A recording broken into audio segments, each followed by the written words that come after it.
Premièrement, les membres du Conseil ont analysé la politique nationale, la stratégie nationale et le plan d'action sur les changements climatiques qui était présenté par le ministre en charge de l'eau, de l'environnement. Le réchauffement climatique, dont les retombées négatives affectent les économies des États et le bien-être de la population, est devenu une préoccupation mondiale. Pour faire face à ce fléau, la communauté internationale a adopté plusieurs instruments juridiques, notamment la Convention cadre des Nations Unies sur les changements climatiques et le protocole de Kyoto, auquel le Burundi est parti, qui donne des orientations relatives au changement climatique, et toutes les actions de la mise en œuvre doivent s'inscrire dans les politiques nationales des pays. C'est dans ce contexte que cette politique nationale du Burundi a été élaborée. Elle se veut être un cadre de référence pour l'intégration du changement climatique dans tous les secteurs de la vie socio-économique du pays. Les plus vulnérables, à savoir les secteurs des ressources en eau, de l'agriculture, énergie, des paysages et des écosystèmes naturels, de la santé. Le but est de gérer efficacement le changement climatique de manière à ce que les effets néfastes qu'il a sur ces domaines soient réduits au minimum. La stratégie nationale et le plan d'action, quant à eux, opérationnalisent cette politique sur le changement climatique. Ils viennent compléter et les différents programmes et activités de diverses politiques et stratégies sectorielles relatives à l'agriculture, à la foresterie, à l'énergie, les ressources en eau et la santé. Ils définissent les voies et les moyens de mobilisation des financements pour garantir la mise en œuvre des programmes proposés. Après beaucoup d'échanges sur ce document, le Conseil des ministres a estimé que l'éducation environnementale doit être inscrite parmi les grandes préoccupations du gouvernement. Il a alors recommandé de continuer la politique de sensibilisation de la population sur l'environnement et d'intégrer la question environnementale dans les programmes de l'enseignement et dans la vie de tous les jours. Les 3 documents ont été adoptés. Deuxièmement, les membres du Conseil se sont penchés sur une note de motivation de l'aval de l'État sur les crédits destinés au remboursement des caféiculteurs pour la campagne café 2015-2016. Il était présenté par le ministre en charge de l'agriculture et de l'élevage.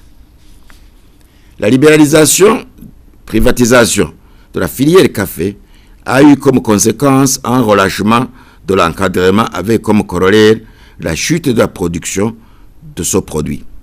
Même si aujourd'hui on remarque un regain d'engouement pour le renouvellement du verger caféicole, le constat reste que le producteur est le seul qui perd dans toute la chaîne de la filière.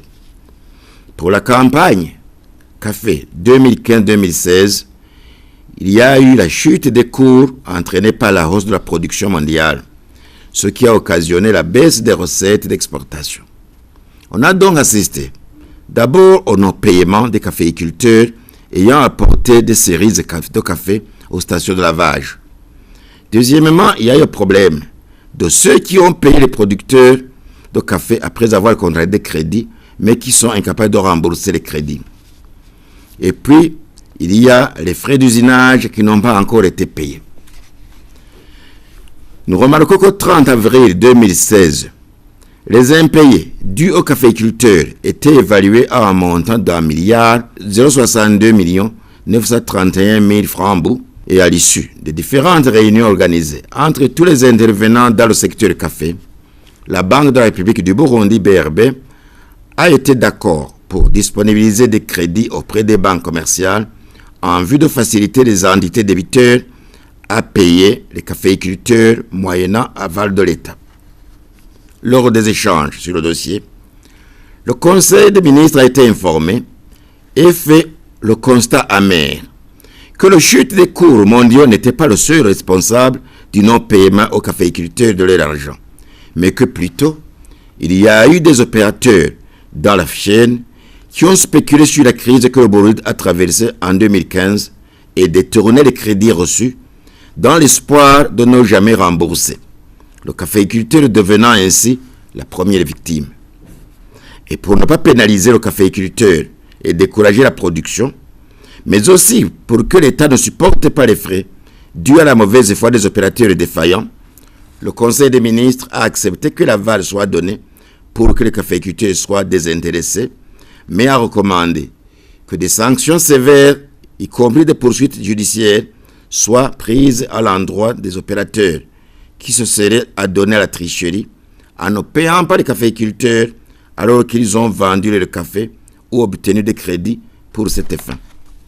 Le Conseil des ministres a en outre recommandé la révision de la politique de désengagement total de l'État de la filière café, une filière jugée pour le moment très sensible pour l'économie nationale.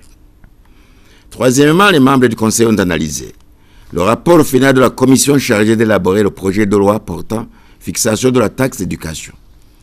Projet présenté par le ministre des Finances, du budget de la privatisation, à la place du ministre de l'Éducation nationale, empêché pour ce jour. Malgré les efforts consentis par le gouvernement pour le secteur de l'éducation, des difficultés subsistent car les besoins restent immenses. Il s'avère donc nécessaire de mobiliser des ressources complémentaires pour renforcer l'intervention dans ce secteur. C'est dans ce cadre que les États généraux de l'éducation se sont tenus en décembre 2014 avec pour objectif d'explorer les pistes de solutions en vue de relever les défis auxquels fait face le secteur de l'éducation. Sur la question du financement de l'éducation, la recommandation a été d'instaurer une taxe d'éducation ainsi que la mise en place d'un fonds d'appui à l'éducation. La taxe d'éducation serait l'expression de la solidarité nationale dans la guerre contre l'ignorance et l'analphabétisme. Et la note propose les pistes possibles de perception de cette taxe. Après échange, le Conseil des ministres a noté qu'il était important d'abord d'identifier les besoins chiffrés et déterminer par la suite quels éléments taxables et imposables pour financer ce secteur. Une équipe a été mise en place à cet effet et une période de 2 mois lui a été accordée pour terminer ce travail. Quatrièmement, les membres du Conseil ont analysé une note relative à la clôture du projet de travaux publics de gestion urbaine, PTPTGU en sigle, qui était présenté par le ministre en charge des Transports, des Travaux publics et de l'équipement. Ce projet avait pour objectif d'accroître l'accès des populations à des services socio-économiques de base et à des possibilités d'emploi à court terme dans les zones ciblées. Le projet a débuté le 30 septembre 2009 et la date de clôture effective était fixée au 30 juin 2015. De manière générale, l'évaluation des impacts du projet et des bénéficiaires appréciés positivement les performances du projet, mais sa mise en œuvre a connu certains problèmes majeurs. Il s'agit notamment de la mise en œuvre des recommandations des missions de supervision de la Banque mondiale du mois de juin 2015, ce qui a handicapé la négociation des financements pour la poursuite du projet. Deuxièmement, il y a eu des populations et collectivités locales qui ont donné leur fonds de participation dans le cadre de financement de ces projets introduits et qui n'ont pas été servis, auxquels donc il faudra soit rembourser leurs contributions, soit chercher d'autres financements pour poursuivre les travaux. Il y a également le contrat ville Bujumbura-Ngozi qui ont été signés au mois de juillet 2014 et qui ne sont toujours pas mis en vigueur. Et enfin, il y a l'insuffisance des ressources financières qui a fait que des sous-projets ont été annulés. Du fait que le contrat du directeur du projet a pris fin en 2015, la note propose la mise en place d'une unité de gestion du secrétariat technique du projet de travaux publics et de gestion urbaine, avec comme mission notamment la poursuite des activités du projet, le suivi de la gestion des fonds de participation bénéficiaire du projet, l'élaboration d'une stratégie de mobilisation des ressources, le règlement des dossiers litigieux du projet, le suivi du travail d'inspection financière du projet. Pour rappel, le Conseil des ministres avait analysé ce dossier et l'avait retourné pour que l'équipe mise en place à cet effet élucide tous ces aspects compte tenu de certaines divergences qui étaient apparues lors de l'analyse. Après avoir pris connaissance des résultats du travail de l'équipe interministérielle, le Conseil a adopté la note corrigée.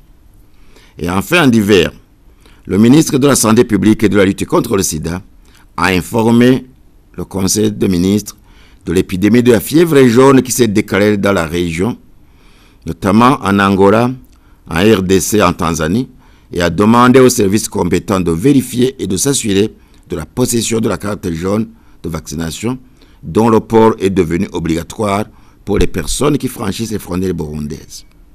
Et enfin, les membres du Conseil ont été informés de la marche de la paix qui a été organisée pour ce samedi 4 juin 2016 par l'ambassade du Kenya et a invité les membres du gouvernement disponibles d'y participer massivement. Je vous remercie.